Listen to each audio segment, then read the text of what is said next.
안녕하세요. 저는 30대 직장인으로 건축 관련 일을 하고 있습니다. 건축이라고 해도 별로 대단한 일은 아니고 주로 인테리어 리모델링 분야에서 일하고 있어요. 업이 업인 관계로 사실 여자로서 일하는 것이 그리 쉽지 않습니다. 때때로 동료 직원들과 함께 현장에서 도배 같은 작업도 직접 해야 할 때가 있어요. 처음에는 여성이라서 할 수 있겠다는 시선을 받았지만 지금은 자신있게 한 자리를 꿰차고 있는 상태입니다. 이 일에 뛰어들게 된 것은 부모님의 영향이 컸어요. 부모님은 현재 인테리어 일을 하시며 가게도 운영하고 계시기 때문에 어렸을 적부터 부모님 일하는 곳을 따라다니며 도배나 장판, 타일 붙이는 등 다양한 경험을 하게 되었습니다. 했고, 이런 말을 하면 어린 나이에 노동을 시킨 것 아니냐고 하실 겁니다. 하지만 이 모든 것은 제 스스로 따라가서 한 일입니다. 게다가 제가 장녀라서 어떻게든 부모님의 일을 물려받은 것도 괜찮다고 생각했죠.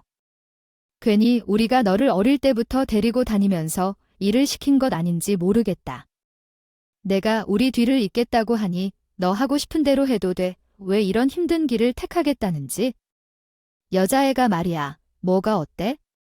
아, 집에 있는 그 컴퓨터 잡고 놀고 있는 두 놈들보다는 훨씬 낫잖아. 그래도 장차라고 우리 뒤에 있겠다는 사람은 얼마나 강단할까? 요즘 길을 가는 애들을 붙잡고 물어봐. 아이, 누가 얘처럼 단호하게 자기 꿈을 향하여 달려가며 가족 사업을 이어받겠다고 하는 애들이 있을까? 제 결정에 부모님은 상반된 반응을 보였어요.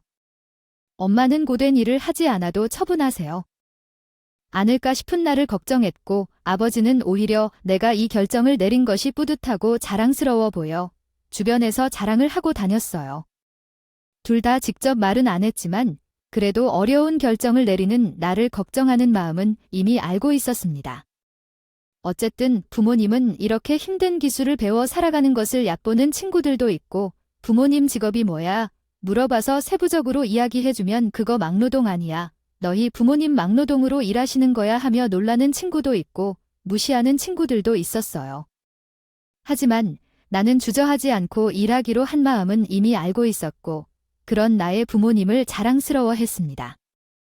큰 건설회사에서 근무하다 나와서 개인 가게를 차린 아버지는 실력 하나로 가게를 성장시킨 분이기도 해요.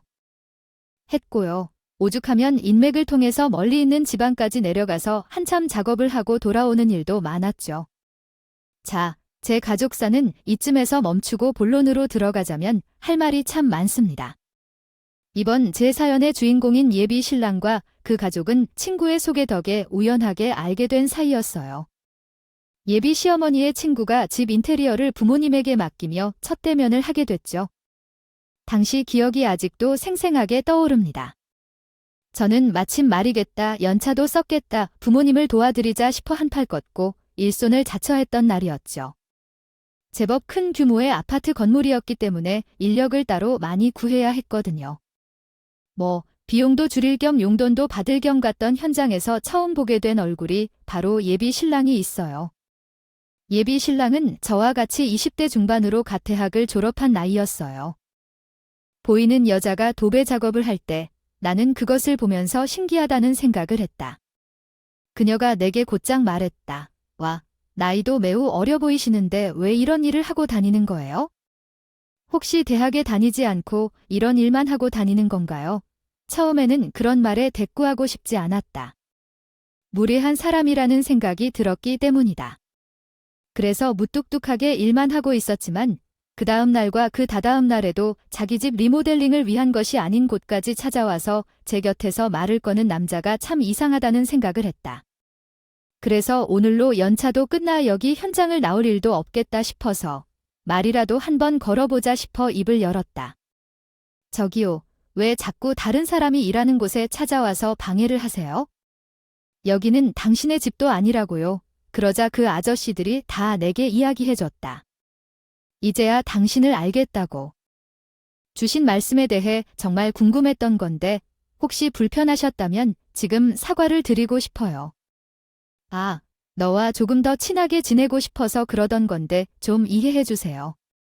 아무리 그래도 그런 말을 해도 될 걸 아닌 말이 있는 것 같아요. 제 나이나 직업은 어떻든지 당신이 한 말이 굉장히 무례하다고 생각하지 않으세요? 왜냐하면 공사장에서 일하는 사람들이 당신보다 못난 사람처럼 보인다는 말에 태도가 좀 문제 있어 보이더라고요. 예비 신랑의 태도가 처음에는 무례해서 정말 화가 많이 났어요. 전에 있었던 행동도 그렇겠지만 당시에 제게 말을 걸 때 보이던 모습도 너무 가벼웠습니다. 그런데 정말 의외로 느꼈던 점은 제가 생각하던 성격과 실제로 보이는 모습이 정말 다른 것 같았어요. 아, 그때 제 발언이 좀 그럴싸했던 건가요? 그냥 날 닮은 것 같아 보이는 나인데 열심히 일하는 모습이 보기 좋아서 물었다가요. 근데 좀 더 말을 잘 선택해서 할 걸 그랬어요. 지금 이렇게 사과할 테니까 한 번만 봐주세요. 나는 정말로 나쁜 일도 안 했어요. 화를 내거나 따지는 말을 해도 화풀이 한 번도 없이 제게 자신의 잘못에 대해 용서를 구하는 예비 신랑의 모습. 나는 그런 모습을 보고 있자 좋은 남자군 생각하게 됐고 그의 바람대로 나와 예비 신랑은 가볍게 연애하는 것을 넘어서 젊은 나이에도 결혼을 약속할 정도로 진짜 사이가 됐어요. 그런 예비 신랑의 집은 몸으로 열심히 일해온 제 지역과는 다르게 교육자인 예비 시어머니와 공직자인 예비 시아버지를 둔 소위 말하는 훌륭한 시골집에 속했어요. 그래서 사귀는 내내 예비 신랑의 집에 한 번도 인사 가겠다는 생각을 못했어요. TV를 보고 있었는데요. 그래도 그렇고 뭔가 그런 사람들은 저희가 이렇게 만나는 것 자체를 싫어할 것만 같았거든요. 그런 마음에 결혼을 약속하고 처음 예비 시부모와 만나는 자리에선 얼마나 떨렸는지 모릅니다. 예비 시댁은 교육자 집안이라 그런지 분위기가 저희 집과는 사뭇 달랐습니다. 처음으로 인사를 온 아들의 여자친구인 저에겐 아무런 관심도 없다는 듯한 태도를 보이더군요. 보통은 결혼할 사람을 데려왔다 싶으면 궁금해서라도 이것저것 질문을 하잖아요. 그런데 예비 시아버지도 그렇고 예비 시어머니도 그렇고 저에게 궁금한 것 하나 없다는 듯이 저에 대한 질문은 하나도 하지 않더군요. 혹시나 제가 잘못한 게 있나 싶어서 옆에 예비 남편에게 작게 물어봤어요. 혹시 제가 여기 오면서 잘못한 일이 있나요? 두 분 다 왜 말씀하시지 않으세요? 혹시 제가 자기 우리 집에 대해 이상한 말을 했거나 그런 건 아니지요? 에이, 아니에요. 우리 부모님이 좀 말을 적게 하실지언정 그것만으로 기다려 볼게요. 일단 밥을 얼른 먹고 나서 얘기를 해보죠. 식사 내내 정말 체할 것 같았어요. 예비 신랑이 말로는 원래 그런다고 하는데 여자의 촉이는 그게 아니라는 걸 알려주는 것 같았거든요. 그러니까 어떻게든 말 한마디 걸어보겠다 해도 대답으로 돌아오는 건 단답형의 말일 뿐이었죠. 어머님, 아버님, 처음 뵙겠습니다. 이분과 이번에 결혼 약속하게 된 지혜라고 합니다. 그분은 지금은 평범하게 건축 분야에서 다니고 있습니다. 맞아요. 우리 아들한테 그렇다고 말은 들었어요. 일단 식사부터 하고 차나 한 잔 한 다음에 이야기를 해보세요. 답변이 딱딱할 거라면 이게 뭐 말을 해야 할지 모르겠네요. 꺼내게 되어 무서웠던 것도 있었으니까 그래서 예비 시어머니가 말한 후식을 먹는 동안은 얌전히 밥만 꾸역꾸역 삼키곤 했어요. 그렇게 거실로 옮겨서 차를 한 잔 마시기 위해 예비 시부모들이 모두 말이 없었습니다. 게다가 다른 사람들이 앞에 두고 무엇을 하는지 궁금해하게 만들었던 것은 말이죠. 사심의 작은 심사를 거친 선물들을 받지도 않은 것처럼 멀리 내채비해 놓은 선물을 계속 바라보게 됐어요. 거기서부터 뭔가 좀 찝찝한 마음이 들었고 또 좀 어이없다고 생각한 건 예비 신랑과 이런저런 대화를 할 때는 한국어로 잘 말씀하셔야 하는데 중간에 갑자기 프랑스어로 이야기하는 경우가 있었거든요. 마치 비밀 이야기를 하듯이 서로 프랑스어로 대화하는 모습을 보이는 것이 그것인 것 같았어요. 첫 방문에 얼굴을 드러내는 게 싫어서 결과적으로 나는 계속 그냥 가만히 있었더니 제가 순한 사람이라 생각했는지 이제 한국어는 거의 들리지도 않았어요. 예비 시댁에 이런 모습 뜻이 뭐겠어요. 그저 지금 저라는 사람이 인사 온 것 자체가 탐탁지 않다는 뜻 아니겠어요. 제가 프랑스어 모른다고 본인 앞에서 흉을 보는지 뭘 하는지 제가 어떻게 알 수 있었겠어요. 시간이 흐른 다음에도 저에 대한 직접적인 비난이나 힐난은 없었지만 그 자리에 마네킹처럼 가만히 웃고 있어야 한다는 사실에 너무 속상했지. 그렇게 기분이 소위 말하는 잡친 채로 예비 시댁과의 첫 만남을 마쳤습니다. 그리고 집으로 돌아가는 길, 저는 예비 신랑과 아무 대화도 하지 않고 무뚝뚝하게 집에 도착할 때까지 말없이 가만히 있었어요. 예비 신랑은 그저 제가 피곤했나 보다 싶은 생각을 했는지 방금 있었던 일에 대해 전혀 하지 않았습니다. 아무렇지 않게 생각하더라고요. 매번 겪는 일이라고 생각하더군요. 말이죠. 하지만 평생 나를 키워주신 엄마는 눈치가 빨랐습니다. 예비 신랑보다 빠르게 제가 예비 시부모와 만나러 나갔다 온 날에 유독 예민하게 군다는 걸 알았는지 하루는 저에게 물어보더라고요. 너 어제 해준 일 내가 다녀온 거 아니었어? 아, 어제부터 왜 그렇게 궁금해하니? 혹시 그 집에서 무슨 일이라도 있었던 거냐고 엄마한테 말해봐. 원래 이런 일 있으면 어른한테 상담도 받고 그러는 거야. 인생 선배가 어디 멀리 있나? 여기 바로 내 눈앞에 있는데. 아니, 딱히 별건 아니지만 엄마, 나 이게 내가 예민했던 걸까? 아, 내가 어제 그 집에 갔는데 나한텐 한마디 질문도 하지 않고 내가 사온 물건은 저 멀리 어머님이 그냥 던져둔 것처럼 놔두시는 거야. 아, 그래서 솔직히 나는 너무 속상했어. 뭐, 내가 사과를 그냥 거실 바닥에 던져놓는 것처럼 나았다고 해주니 어머니는 대학 교수고 아버지는 공무원이라고 했나? 그래서 그럴지도 모르겠네. 그런 사람들은 선물을 받는 데에 신경을 많이 쓰는 것 같더라고. 하지만 엄마, 그것 말고도 또 마음에 걸린 게 하나 있는데 어머니나 아버지랑 대화할 때는 딱딱한 단답 형식으로만 하시고 같이 차 한 잔이라도 하고 가라길래 이야기를 더 나눠볼까 싶었는데. 아, 나랑 대화할 때 외국어로 대하는 거 있지? 듣기로는 프랑스어 같긴 했는데 저는 건축을 전공해서 교양으로 프랑스어를 잠깐 하기도 했거든요. 솔직히 말해서 그때 간단한 단어 정도는 알아들을 수 있었지만 맥락을 정확하게 몰라서 제 이야기를 하는 그런 두 사람에게도 다가갈 수 없었죠. 니네 앞에서 프랑스어로 대화를 나눴다더군요. 왜 그런지 혜준이에게 물어봤더니 아이랑 처음에 그 집 분위기가 그랬다고 말하더라고요. 그리고 자기도 프랑스어로 대답했대고 그래서 나는 뭘 말할지 모르겠었어요. 그냥 나는 배우지 않았으니까 앞에서 면박 주는 건가 싶은 생각도 했고 뭔가 비참한 기분이 들었어요. 그래서 아이 참 혜준이한테 우리 집으로 좀 불러오라고 해서 엄마가 얘기를 들어봐야겠다고 생각했어요. 저는 예비 시댁 첫 방문 일지를 쓰는 것처럼 엄마에게 어제 있었던 일을 자세하게 이야기했죠. 솔직히 입을 열어서 한 말이라고는 인사와 상황에 맞춘 것뿐이었으니 잘못한 일이 없다고 생각했어요. 이야기를 다 들은 엄마는 단단히 화가 났습니다.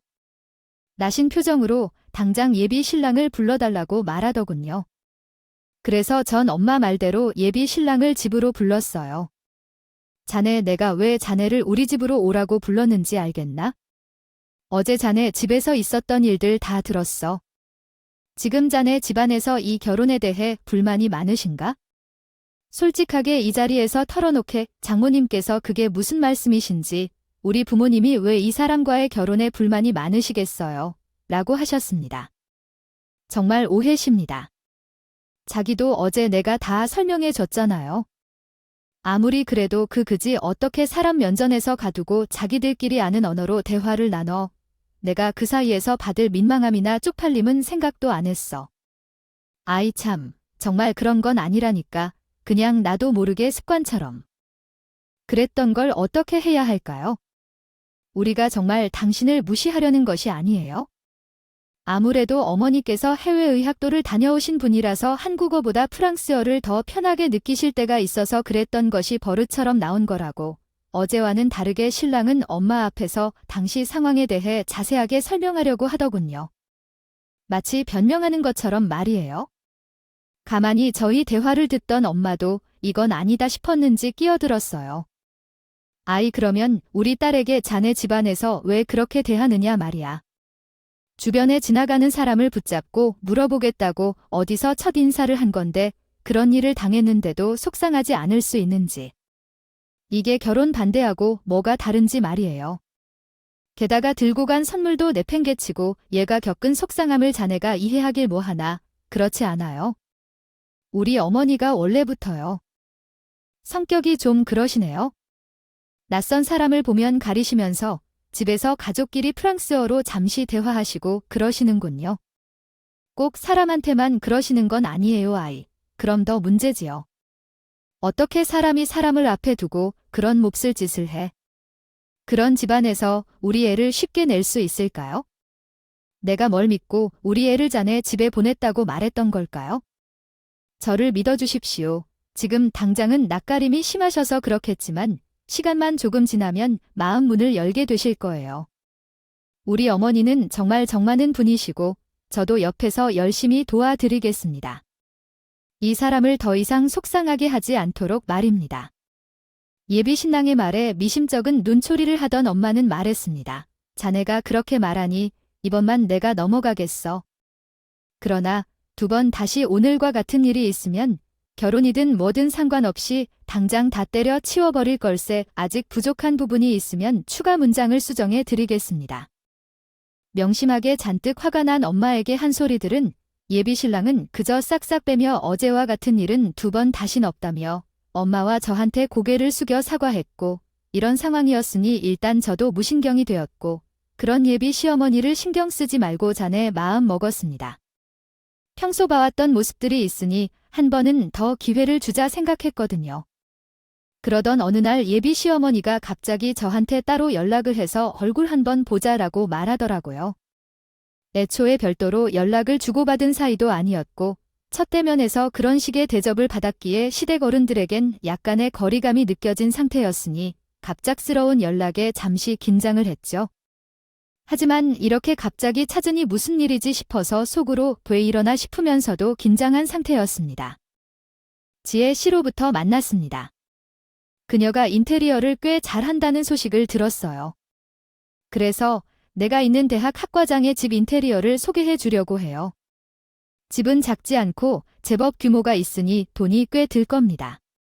만일 일거리를 챙겨주신다면 좋겠네요. 설마 거절하지는 않겠지요? 응, 갑자기 말이에요. 저희 집에 인테리어를 맡기시는 건 좋은데 혹시 따로 찾아보신 내용이나 그런 것이 있으실까요?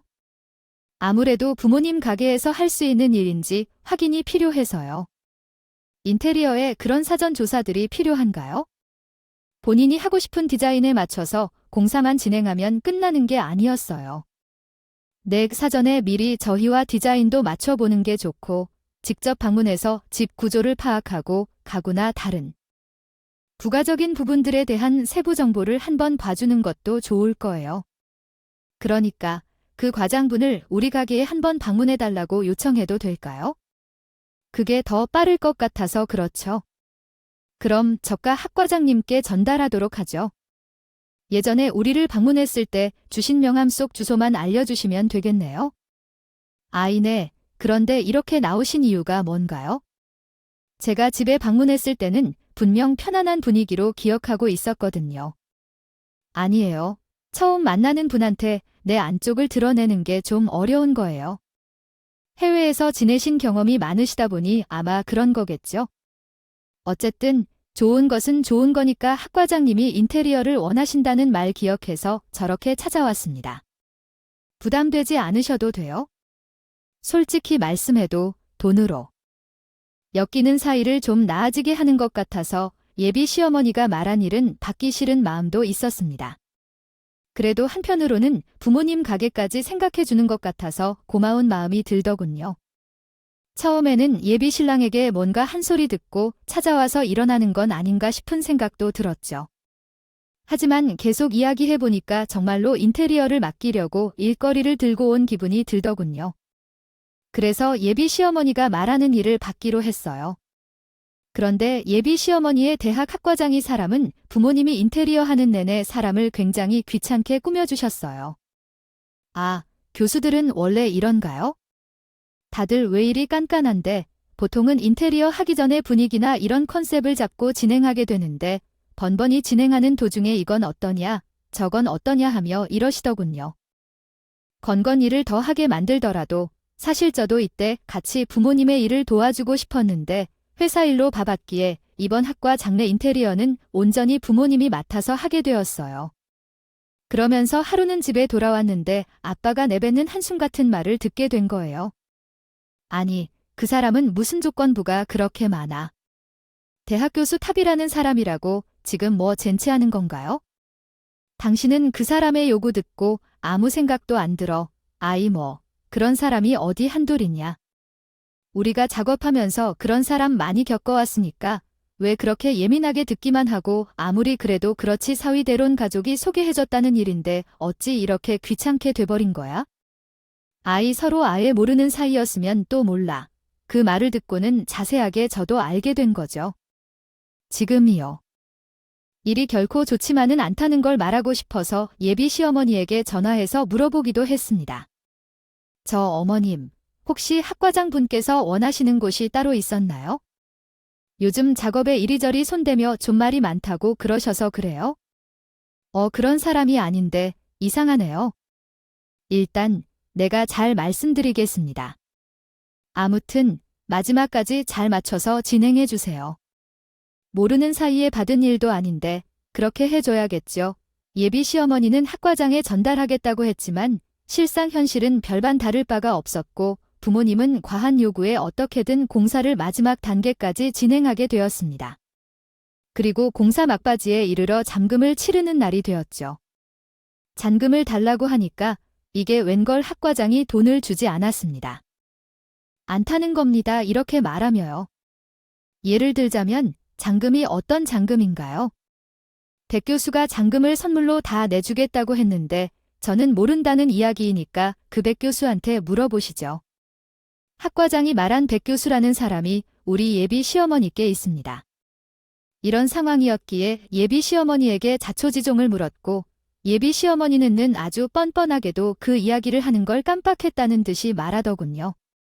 어머님, 혹시 잔금 어머님이 내주시기로 한 건 맞으신 건가요?